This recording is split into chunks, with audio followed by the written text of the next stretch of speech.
introduce our speaker tonight, Don. He has given talks before on the Army's occupation or presence on the seminary. Sorry, I didn't mean it to sound that way. When the Army was here on the campus. Don, and he would know because Don is retired from the Army last year after 29 years of active duty service. He is a retired colonel. He is a nuclear engineer, and then after he got his PhD in nuclear engineering, he went back and got a master's in history. So he is a military and military medical historian. So he's the right guy to be talking about this topic. And I asked him before we started tonight, have you ever used the Army Medical Service for any reason? And he said, when I retired, my medical record was 1,300 pages. So, again, he is the expert on this topic. So, Don? Thank you, Ann. She did forget to plug our new poster in the gift shop. Hold up the poster. It dates to circa 1905 to 1910. We got the original on eBay. It's beautiful. Go pick one up. $20 for members, $25 for non-members. So I put that plug in on your way out. In case I forget to tell you, please stack your chairs on the way out neatly. Okay, if you give me the first slide, please.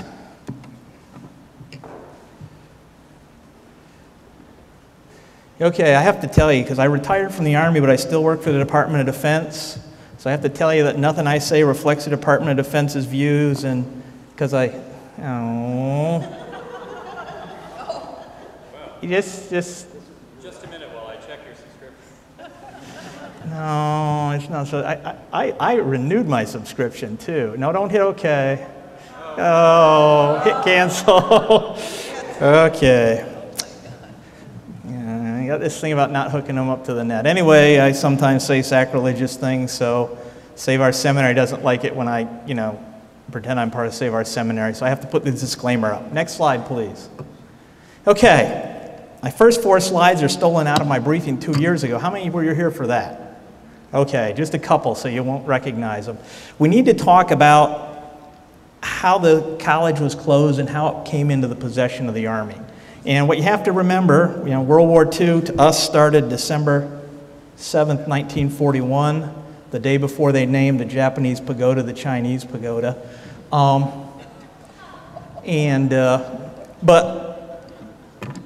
But for the Army, the war began really in 1940. That's when we started the peacetime draft. That's when we started mobilizing for a potential war. We declared war on 8 December 1941. Hitler declared war on us on 8 December 1941. The Japanese didn't declare war for a couple more days. We sent our first troops to Europe in January 1942. And at that point, we were looking at, and you see the last one, perhaps doing a cross-channel attack as early as May of 1943. And so as the Army expanded, and of course the Army Air Corps is part of the Army, they had a horrendous time keeping up with the number of hospital beds they needed to support it and to be supporting the casualties they expected from the European theater and the casualties they were getting from the Pacific theater. Because you can see, we landed in North Africa in November of 42 and Guadalcanal also November of 42 to put things in perspective. So if you go to the next slide, please. Army Medical Department went around and surveyed civilian hospitals, hotels, and schools with the idea of purchasing them and converting them into hospitals. They surveyed hundreds of facilities. Less than 3% were found acceptable for conversion, one of them being the National Park Seminary. And by 1943, when it was determined that the cross-channel invasion was going to be pushed off till 44, and when they looked at some of the problems they had with that program, for example, they paid $885,000 to buy the seminary. They spent $918,000 to convert it into a hospital. So it wasn't very economic. You can see why the seminary needed space. This is a picture of Walter Reed Army Medical Center. This is George Avenue right here. So if you're familiar with the campus, it was at that time a very crowded campus. They had 2,000 beds on the campus. They were looking to expand to another 1,000. So if I could have the next slide, please. This gives you an idea of this is a 1942 conversion. You can see they took over this hotel, the Forest Hills Hotel, and then they had to build all these wards behind it, which kind of self-defeated. These are the ones they built in 1943. This is Valley Forge General Hospital, and you can see what one that one is. I think it says Birmingham. And you can see they're much more efficiently laid out than our favorite annex would be. And so that's what they went to in 1943. So, next slide, please. How did Forest Glen fit into how patients were treated at Walter Reed? Well, the first thing you have to understand is what we call theater evacuation policy. And the theater evacuation policy said if you would get well within a certain number of days from your illness or injury, they would keep you in theater. And the evacuation policy in Europe, 1944 and 45 was 6 months. So anything that would get you well enough to return to the fight within 6 months, you didn't come back to the States. If you had something that was going to take more than 6 months to heal, as soon as they determined that, they'd put you on a ship, they'd send you back. In the case of Walter Reed, you'd arrive at the port of Baltimore, you'd be loaded onto a hospital train, which is what you can see in that picture there, and you would be trained to Walter Reed. At Walter Reed, they looked at what your condition was. They provided the initial treatment and the medically intense treatment, if you will, at the main campus. Again, where they had those 2,000 beds and most of the in fact, all the operating rooms. And then they looked at what was going to happen to you. If you were totally unrehabilitatable, if you were paralyzed from the neck down, for example, if you had 3 limbs amputated, you went to the Veterans Administration. You were discharged from the Army, you went to the Veterans Administration, and they provided care in a veterans hospital. If they looked at you and said, yeah, you're going to get back to the fight pretty quick, you were sent to the Greenbelt Conservation Camp, which was taken over by Walter Reed also, for what they called a reconditioning battalion. And that's where the Greenbelt Department of Agriculture Center is now. And you went out there and they did refresher training on your basic soldier skills and physical fitness and things, get you back into shape, put you on a boat, sent you back. If you fell somewhere in the middle, that you had an injury, and here it was primarily amputations, that wouldn't allow you to return to the war, but you could be trained to get by on your own. You'd lost a leg or an arm, you came here to Forest Glen. Originally called the New Section, and in 1943 they changed the name to the Convalescent Section to reflect what that specific mission was. So if I could have the next slide, please. Now, what did they have here? When the conversion was done, they had 1,156 beds for patients. Now look at the staff, 75 officers, that's doctors, dentists, administrative officers, quartermaster officers, engineer officers, 80 nurses, and they're broken out separately because until 1943, nurses were not commissioned. They held what was called equivalent rank. So they wore the rank, but they were not technically commissioned until 1943.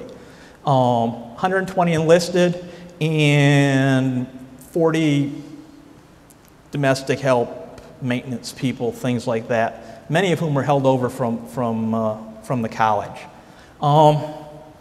Now, why there's been single officers and only 3 officer family quarters? In World War II, unless you were the colonel who was going to stay here for the duration of the war, you moved from installation to installation without your family. And so whether you were married or not, there could have been 8 officers in bunk beds in the pagoda or something like that. They weren't used as family housing until after the war, except for the 3 sets of family quarters, which are not identified in the construction report. So that kind of gives you an idea of what's going on. So if I have the next slide. Now what did they do? It's interesting. The deed was signed on 30 August 1942. Now, we're told that the commander of Walter Reed came here, had dinner with the president of the college on the 15th of August said, "You're closing in 2 weeks, have a nice day." And when you look at the actual condemnation procedures that closed the school, they initiated condemnation proceedings on the 15th, and the deeds were all signed on the 30th of August. So within 2 weeks. Now,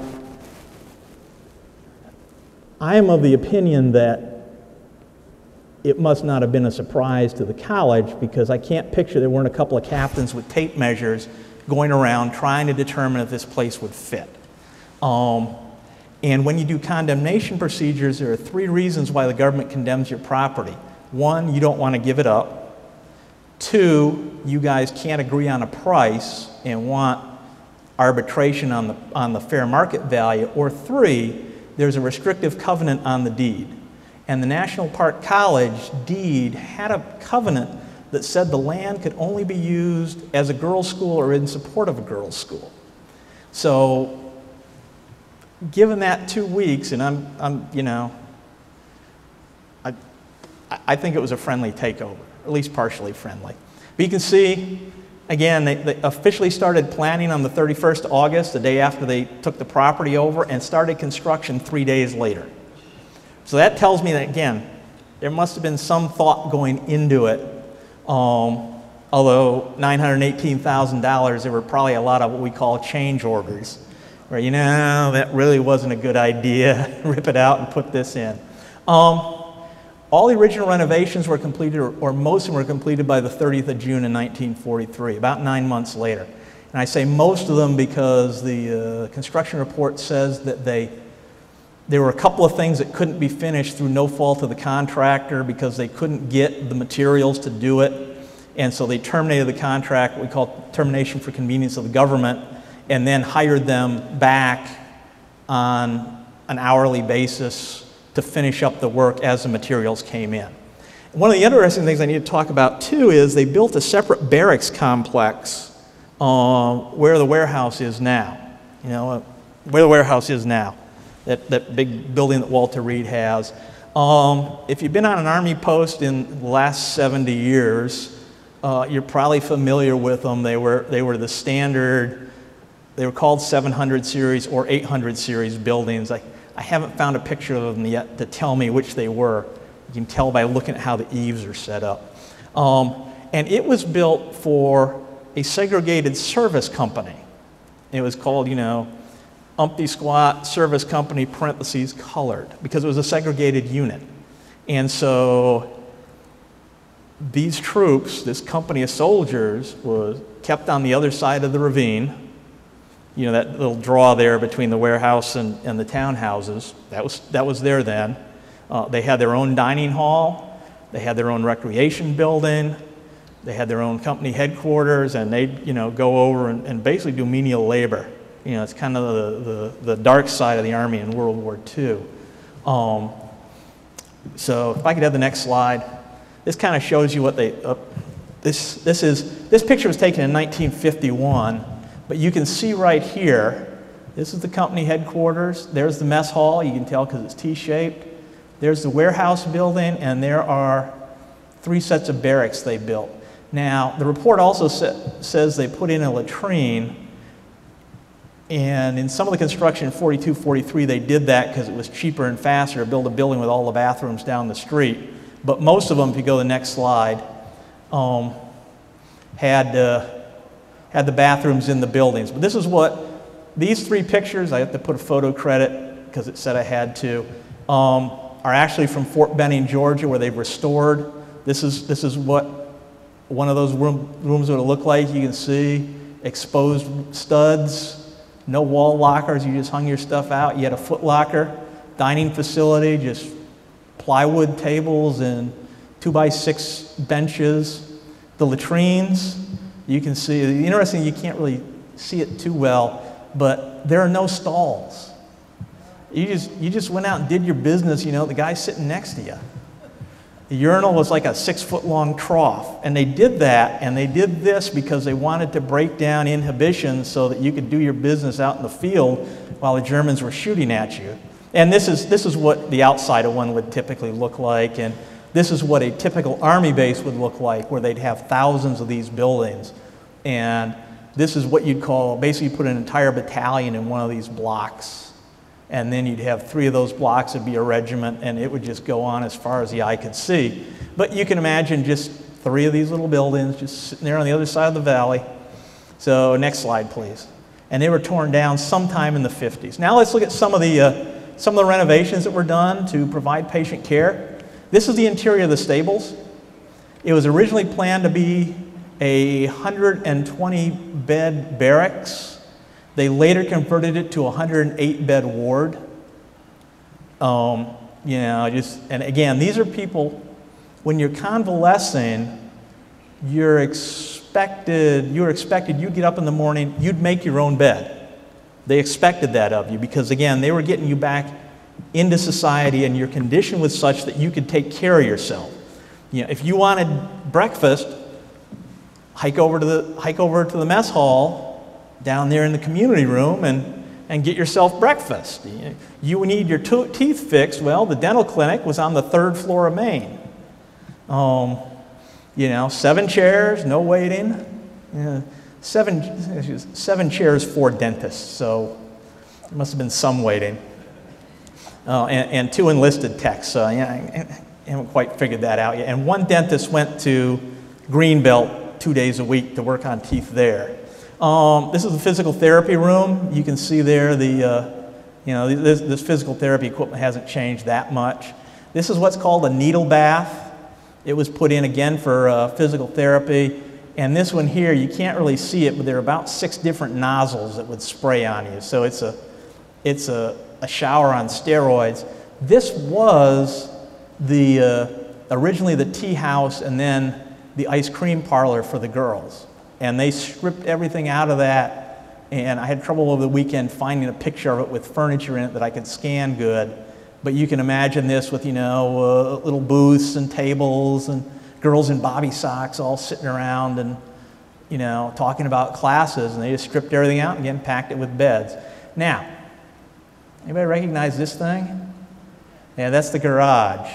Now, for those of you in the townhouses who are all enthusiastic about that garden you guys put in last year, I want you to know what is sitting at the location of that garden. I just pointed out, I'm sure they cleaned up after it. Looks like a gas tank. It is, gas pump. Yep. And this thing here that looks like the old stairwells, that was actually a hose drying tower because the fire department was in that building. And if you fought a fire with those canvas hoses, after you fought the fire, you had to hang them up and let them air dry or they would rot. And so that's how come it looks so narrow, and you say, how could they fit a stairwell in there? There's not a stairwell. There's probably a door up at the top and a bunch of hooks, and they just, dangle the fire hoses down. Next slide, please. Some more things. This shows, why it looks so weird out in the back, because you can see where they boarded up some windows here when they put in this stairwell. You can see the exit as it exists now. You can see kind of the condition the buildings were in, aside from the stuff the Army did, but the condition of some of the windows and things when the Army took over. They ended up repainting most of the exterior of the buildings and doing a lot of stucco repair. And then you see right here, aid station. What they did is in a hospital, outpatient care was not provided by the hospital. It was provided by an aid station or a dispensary that was separately run from the hospital. So if you were just feeling sick that day and you weren't going for an appointment because you were a patient there, you went to the dispensary and they took care of you. This is the remodeled kitchen. Here you can see this was new to the school, a serving line, because when the girls were here, they were served. Yeah, right here you can see, standard cafeteria, slide your tray down, they slop stuff on it, bam, the railing so that nobody can take cuts. And so that was all new construction. Now, interestingly, the reports say that they had both table service and cafeteria service, and that was probably they were feeding the officers, and the enlisted went and got their own. And here you can see a prep area in the back. You can see the ovens and things. You know, if you can recognize those two skylights there in at least one or two of the apartments over there, this is right above the Carroll House. And then down in the basement, they put in a bunch of new refrigerators that were used by both the main hospital and here to store cold goods. Next slide. Okay, so what kind of patients did they treat? Well, as I said, they treated amputees, and they worked, as you can see in this picture, to train them to take care of themselves. Again, you know, you want a cigarette? Take care of it. You know, you want to eat? You know, feed yourself. And that's how they learned how to use their prosthetics. You can see here the classic picture when playing baseball. The local Silver Spring Trolley Company had given them an old trolley car so they could practice, you know, getting on and off. In those 1,300 pages of medical records, I broke one ankle and one vertebrae, so I spent my share of time on crutches. And stuff like this is not easy to do if you don't practice it, trust me. Try and break your ankle and get on the third floor apartment without having crutch lessons.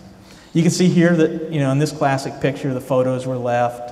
And of course, Ethel Merman swimming with the soldiers. This picture here, we've been saying it's World War II, but as you can see, this formation is integrated. So that tells me that this, and when you look at that, you look at the uniforms, this picture was probably taken during the Korean War, because Truman ordered the integration of the armed forces in 1947, but it didn't really happen until Korea forced him to. So that's probably a little, you can see though, the fire escape that's up here that you saw in some of my other pictures from later years. You can still see Ye Forest Inn, you know, still up there today. So next slide, please. Okay, so what kind of capabilities do you have in a convalescent center? Well, you have stuff that helps people convalesce, as you might expect, physical therapy. You know, you saw the baths for that and things like that, where they work primarily on range of motion, teaching you how to walk again after a severe injury or if you have a prosthetic. Occupational therapy as a specialty, if you're not familiar with it, really came into being during and after World War I to teach the wounded how to, you know, again, work primarily hand dexterity and to get life skills, to get confidence back and things like that. This photo here, I got it on eBay. You like my nerdy glasses? This is waxen soldiers treated at Army Annex, Hospital Annex, Forest Glen, Maryland. This is Elizabeth Louise Gates of Buffalo, New York, and Private Fred Dean of Ashland, Kentucky, weaving a rug on one of the looms in the occupational therapy rooms of what was, until recently, the Swank National Park College, an exclusive finishing school at Forest Glen, Maryland. Private Dean suffered machine gun wounds at Casablanca. Now it says here both waxen nurses as well as soldiers are treated at this new annex to the Walter Reed Hospital, but everything I've read indicated that all women patients were treated on the main campus. And this was taken May 17th of 1943. And of course, the hospital opened for patients in January. You can see some of the other things they did: art classes, photography, ceramics, bookbinding, jewelry, leather, painting. Most of this stuff was wedged into rooms in the basement or up in the attic. One of these was in the attic of the Taco Bell houses, the carpentry shop, and things like that. I already mentioned the dentist, 6 chairs, 4 dentists. They had a lab. Various years they mentioned different things they do. They had one lab tech, and they always like to say that they could do blood alcohol.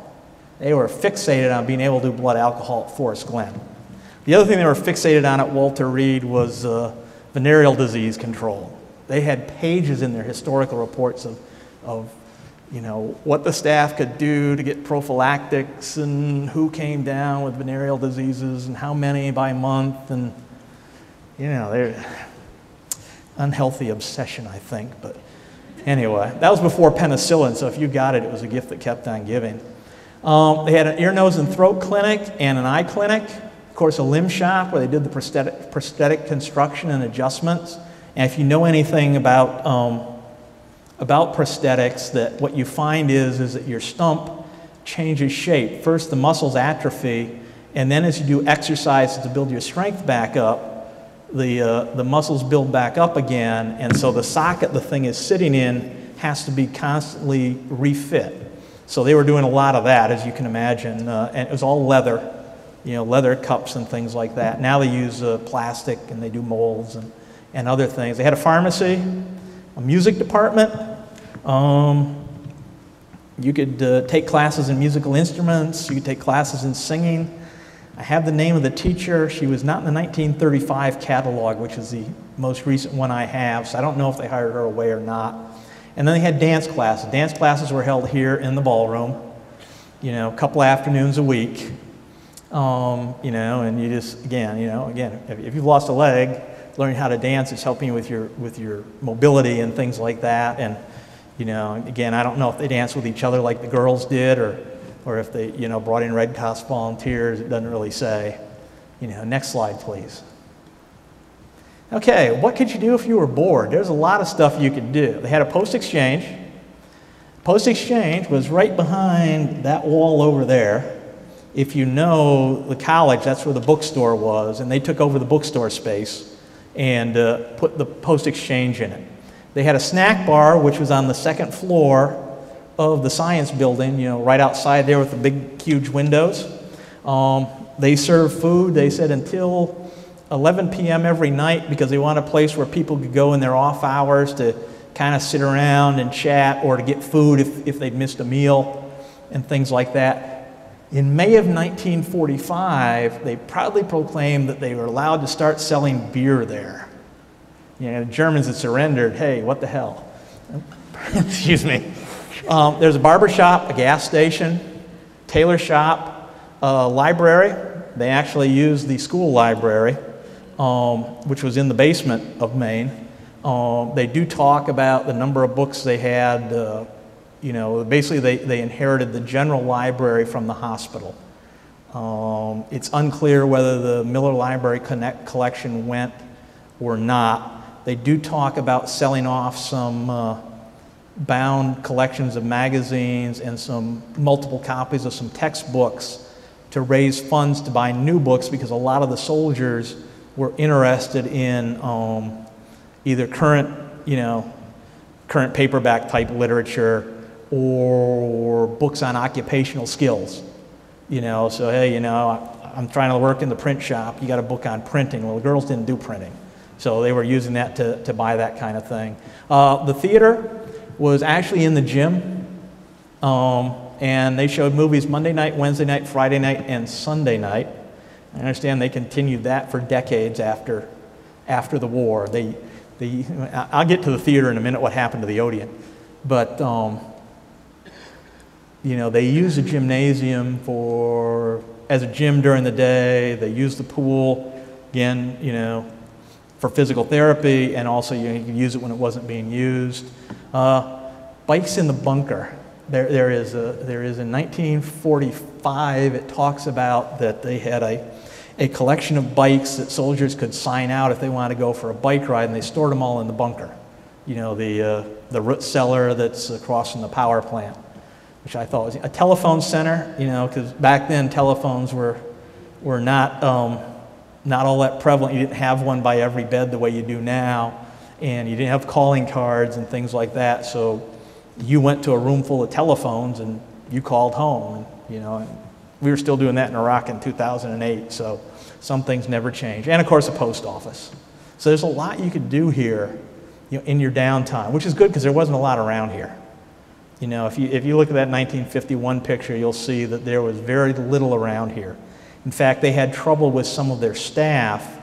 The dining facility tells that trying to get people to come out for 5 8-hour days from D.C. was very difficult to do.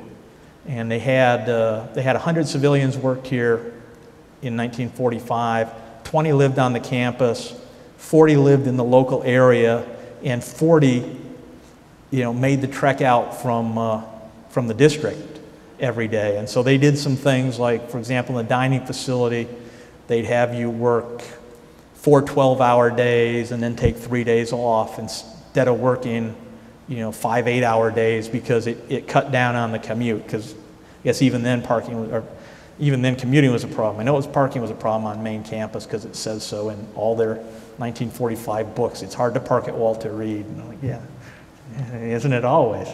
Next slide. Actually, it's not hard to park there anymore. Anyway, the ballroom was a center of activity.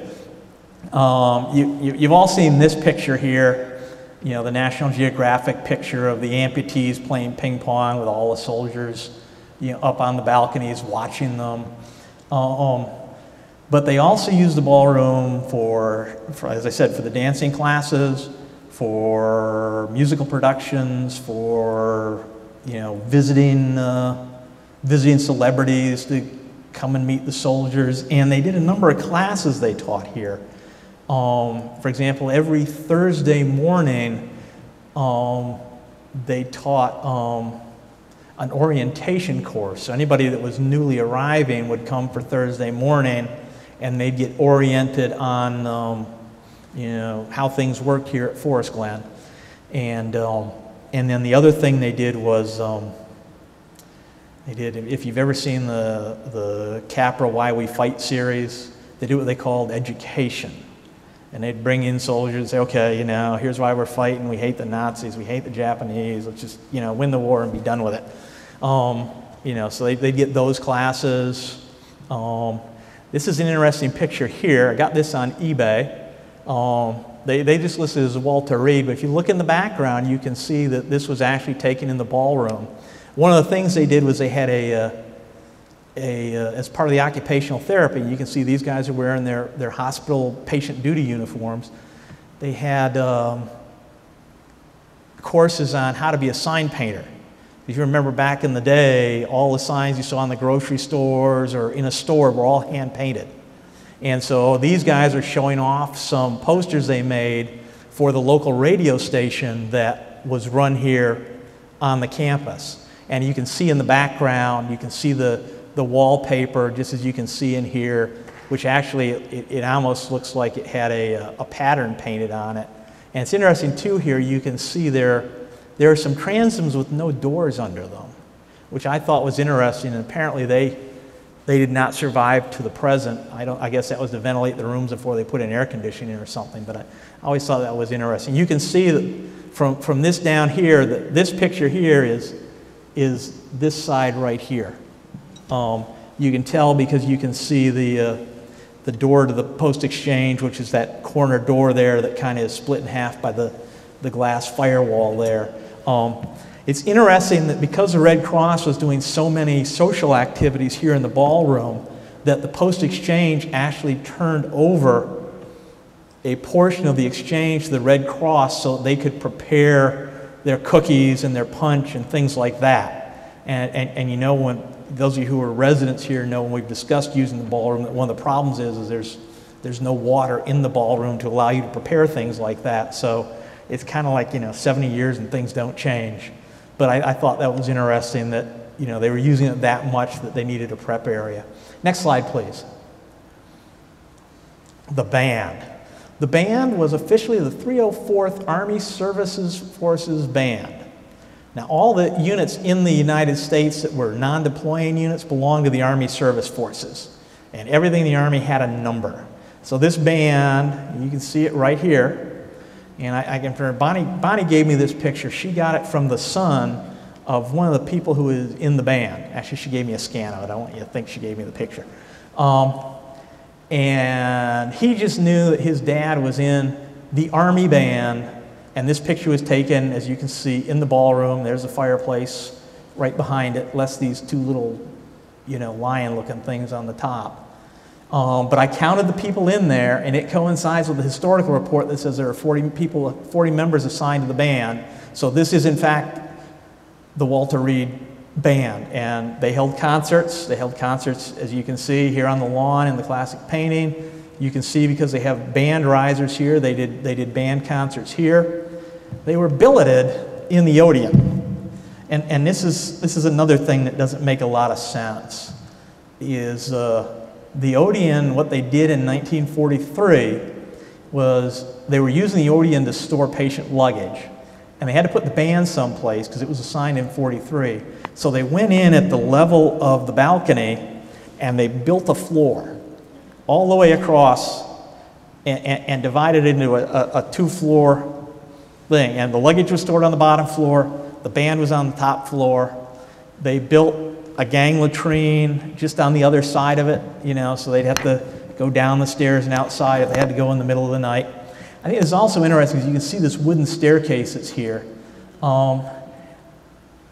Looking at this, and it was a very small picture, but I suspect that this picture was probably taken in 42 before the Army built the firewall and the stairwell that used to be in that corner there, because you can't see it, and that firewall went right through the center of a pillar. So I know the Army put it in, because I think Dr. Ament would have put it between the pillars. But I could be wrong. But anyway, so that was why it was the band barracks, and it was never used as a theater again, obviously. And again, they used the gymnasium, you know, for the movie theater. Actually, for the service company across the way, they created a theater in their area. I imagine it's probably just a room, you know, closed off of the company headquarters or something, so they could watch movies without, you know, mingling the races. Because again, that was, the 40s was not a pleasant time to be in the Army if you were a minority. So anyway, if I have the next slide, please. How they provide religious support? Well, you know they had a chapel on site. It's still there. They used it as a chapel. They had a Protestant chaplain on staff, you know, commissioned officer, although chaplains also hold equivalent rank. They cannot command troops other than chaplains.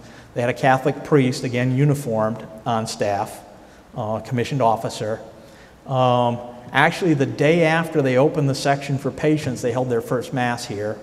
And then they did services every weekend. And of course, you know, they visited patients on the ward. They visited patients in their classes, that standard thing that chaplains do. There weren't a lot of Jewish soldiers by comparison to the Catholics and Protestants, so actually those services were provided by local rabbis from the temples near here. They would come out. They would actually do services on Thursday evenings, again in the chapel, for those Jewish soldiers. And then again, if there was a Jewish soldier that wanted to see a rabbi who was on the wards, the chaplains would make a phone call and somebody would come out and see them. So that's religious services. Next slide, please. You know, there's a lot going on here. Now, 1945 construction program. This is a part I find fascinating.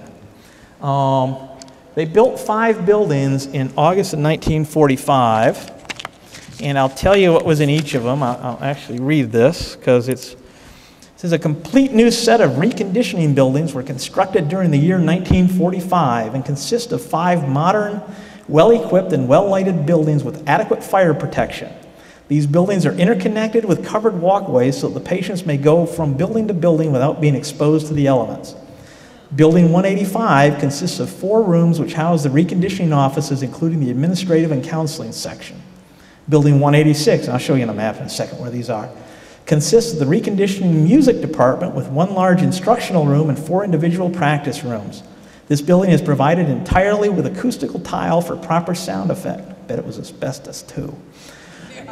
A radio broadcast studio is maintained in the same building for the benefit of the patients of Forest Glen section and is wired for both incoming and outgoing programs. Then there was Building 187, which is used by the occupational therapy department, which moved all of its activities from the basement of Maine to its present location during the latter part of August of 1945. This particular building comprises 4 large rooms. 1 room is used for weaving and printing, 1 for leatherwork, 1 for carpentry and plastics, and another one for jewelry making. All supplies are provided free of charge for the benefit of the patients, and many fine articles are turned out here. Building 188 contained 5 rooms, 1 which was a classroom, 1 was a typing room, 1 was for business machine instruction, 1 for sign painting. Again, you saw their signs in that previous picture. And 1 was used for drafting. They give classes in drafting. Now, what they commented, interestingly, in the historical report is some of the people who were going to these business-oriented classes were people who had been in business before the war, and they wanted to brush up on their skills before they got discharged. So, you know, if I was a mail secretary, clerk typist before the war, I need to get my typing skills back up to speed, I might take a typing class. Others were, you know, farmers who may have lost a limb and realized they weren't going to be farming anymore, so they needed to learn a new skill, or just, you know, wanted to get off the farm, and would take those classes too. So that was a bit unusual with the number of people who were coming for refresher training. And then building 189, which is this building that you actually see in the picture, consists of a large automotive shop with several types of motors and equipment, and is well stocked with automotive tools for proper instruction in different phases of automotive repair work, both mechanized and electrical. In the same building is located the radio and electrical shop, a soldier's workshop for the purposes of building sceneries for patient shows, again, held here because they couldn't do it in the Odeon, a machine shop, and a carpentry shop. So, now the other thing, for those of you who go walking on Ireland Drive runs right back here. You know, that's the paved trail that leads down into the woods. Have you ever noticed there's a concrete pad off to the left of the trail? That is the base of this water tower. So if you're ever wondering what was there, that's what it was. And, so if I have the next slide, please. And this picture was taken probably about 1970. This building right here was building 185, the admin offices. Oh, excuse me, let me get it right. This one right here is 185, the admin offices. This one is 186, which was the music department. This one is 187, which was all the looms and weaving. This is the business building, which is also the first building I visited at the seminary when I came here in 1983, because that's where the health physics office was at the time. And then this building back here was the automotive shop and the other machine shops. You know, I know legend calls them barracks, and so, you know, I kind of figured I had the information, it would be good information to pass out that no, they weren't barracks. And this picture, as you can see, not a lot had changed. Yes? Where's the water tower? The water tower would have been right about here. This is the house they tore down because it was too badly damaged. It was called, well, that was the engineer's house? Yeah. And this one right here, this is Linden Lane. Oh, excuse me, let me get oriented. This is Linden Lane right here. So this is the house they just tore down. And this is the one they moved. This is the one that now sits behind the Spanish Mission.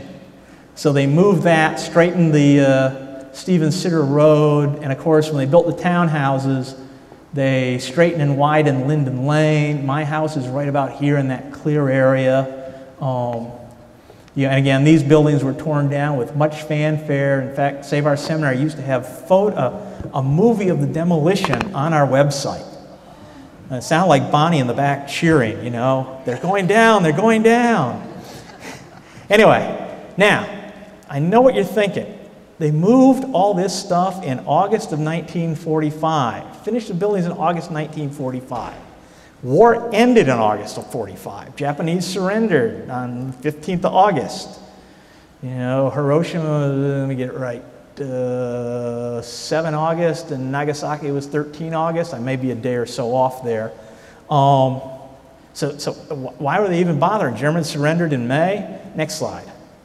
You got to remember that there weren't too many people that knew the atomic bombs were coming. So they were preparing for Operation Downfall. Operation Downfall is a planned invasion of Japan.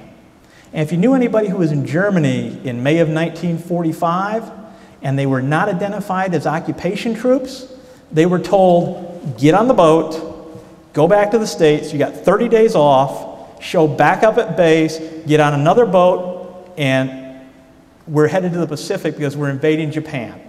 So Operation Olympic was going to be launched from Okinawa to the big southern island, which is Kyushu.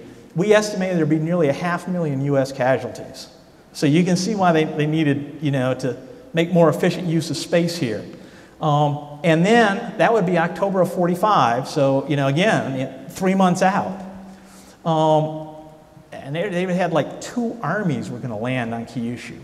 Then in spring of 46, after subduing Kyushu, we were going to land an invasion force on Honshu, which is the main island of Japan, on the plain that Tokyo is built on. So it was going to be a dagger straight to their heart. We estimated 1.2 million U.S. casualties. Okay? And roughly a third of each of those would have been dead, another 2/3 wounded. That's based on the casualty figures that we suffered on Okinawa and in the Philippines fighting the Japanese, and anticipating they're going to fight even harder for the mainland. I mean, they were training little kids and women with spears. You know, just rush out there, stab somebody with a spear, don't worry about it. And we expected the Japanese were going to surrender in 47. So they were planning on 2 more years of war.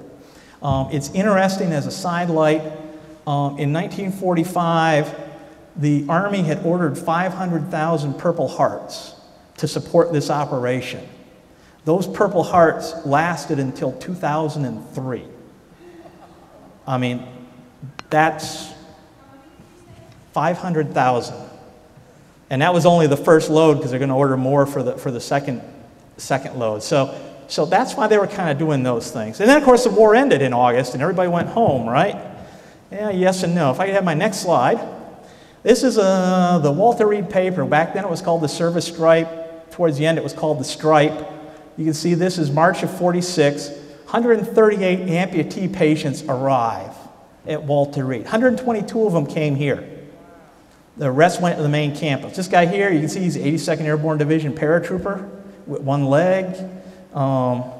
He may not have been fitted with a fake leg, and additionally back then the knees weren't so good in the fake legs, and a lot of guys who had above the hip amputations wouldn't always wear their prosthetics because it was easier to get around on crutches. But what happened was there were still troops coming back from Germany and Japan who'd been wounded as late as August in the fighting, or May with the Germans, coming back, and additionally all those other hospitals we had built as we collapsed the Army and the Army Air Corps from about 5 million men to 600,000 to 1 million, I can't remember the exact number. By 47, we started closing the hospitals that those soldiers were in and sending them to the permanent hospitals that were going to remain. And Walter Reed, of course, as the only Army medical center, was one of the prime hospitals that were going to remain. You know, Valley Forge Hospital remained, Letterman, the Army Navy Hospital in Arkansas. You know, those big ones remained, but most of the ones we'd taken over, you know, the hotels, we had taken over the Greenbrier, we sold it back to C&O Railroad after the war, you know, that sort of thing. As they closed them, those patients came here. So Walter Reed didn't see a slowing down of things after the war the way you would imagine. Yeah, I got one more slide. Chill. Next slide. Yeah, with that. Speaking of, for some reason when you go on Google and you ask for images of Walter Reed Forest Glen World War II, this picture keeps popping up. I can't figure out why unless it has to do with the commute. But with that, you know, I haven't decided what I'm going to do next year. I was kind of thinking maybe I'll do the Forest Glen Annex during the Korean War, but we'll see. I got a movie for that one. So with that, I got 8 minutes to entertain questions before the tape runs out. And of course, I'll stick around afterwards if you don't want to ask your question in public. Oh, yes? Where was the golf course? Actually, I should have mentioned that. The golf course, it said in 44 it was under construction, said it was under construction in 45, it never opened. They decided the Forest Glen Annex would be much more useful as a landfill than a golf course. And so they started burying things on the farm part of the annex. And if you look at those steep hills, again, to the, as you're walking down Ireland Drive, you see all those steep hills that the baseball fields are on and that the Walter Reed Institute of Research is built on, that's all landfill. And that's how come, you know, some of the trails are covered with sludge, and how come the picnic house is, you know, a foot deep in mud. That whole hill above the picnic house is all landfill too. You know, so So anyway, there's also a landfill that was the seminary's landfill the Army had to cover up because it was drawing flies over behind Barbara Schubert's house, down in that gully that runs down there where you find all the china. The Army used it too. You can tell because there's Army china there. Hope that answered the question. There was no golf course. They wanted one. If the war had continued, they would have had a golf course. Yeah. I think it was Esther Williams. Oh, well, you want Esther Williams, Ethel Merman. I mean, I'm not that old. Yeah, in the back. I had always thought all these years that the stadium was just bachelor office quarters. I thought I understood you to say that it was actually for the patient board. Can you fill in that? Can you? I didn't hear the question. I had always thought that the stables were bachelor officers' quarters always, but I think you said that. No. According to the 1943 to 45 report, it was used as a ward. It was originally built for enlisted quarters. They were used as enlisted quarters for 120. You may be thinking of the villa on the other side of the Glen. Okay, because the villa was used for nurses' quarters because they kept them on the other side, to keep from mingling with the doctors. And they used the castle as the nurses' recreation facility. I got some good pictures, but maybe I'll use them next year. Yes? What? Oh. Okay, I think yeah. Since you said it was only a few days between the time of signing the papers, okay, and the initial start of the transition, okay, what happened to all of the furnishing? Actually, there was an auction that was actually held. Well, let me back up. There were two parts to it. Some things the Army bought. You saw the picture of the soldiers in the fancy spindle beds. We bought a lot of the room furnishings. We bought their china. Some of that. Some of the more expensive things like the artwork, the Chippendale chairs that were in the dining room, those were put up for auction by, it's a famous DC auction house. Yeah, Wexler's did the auction on September 15th. And we occasionally get stuff back from the alums that they had bought. Some of them came into town specifically to buy stuff when the school closed. But somewhere Bonnie thinks we have a list of what was actually sold somewhere in the archives, but I haven't seen it. I'd love to sometime to figure out, so we can answer the questions of what happened to some stuff versus others. You in the back row first, and then I'll come to you. Thank you. Was there any, for the convalescing patients, was there any interaction between those here and those at Walter Reed General Hospital? What you would find is, keep in mind that's 4 miles away. And it was 4 miles in the early 1940s when most of the roads around here weren't paved. Georgia Avenue was, but a lot of the other ones weren't. So they actually ran a bus service from here to the main hospital. So if you had, say, a specialty appointment, which is something, let's say something went bad and they had to redo something, they would transport you back there. Or if you had to see a specialist for something that they couldn't handle here, you would. But generally, everything they had at Walter Reed in terms of patient convenience and things was available here that was available at main campus. PX, gas station, crafts, all the crafts and things were repeated on both campuses, except for the sign painting class. That was unique to the annex. Yeah. You mentioned the Odeon. Yes.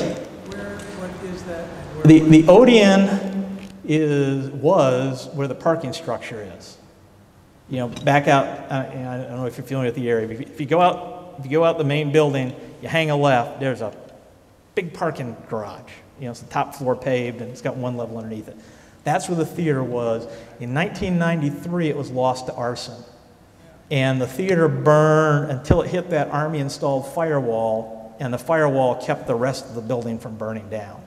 But it was right after they turned off the sprinkler systems. May have been arson, may have been a, a vagrant who'd broken in and, was starting a fire and lost control of it. We've got in our archives, we got some footage of it burning, I've got some pictures of it. Now I got 4 minutes. Yes? No, the psychiatric patients in World War II were not treated here. Psychiatric patients, for one, there were a couple of other Army general hospitals that specialized in psychiatric care.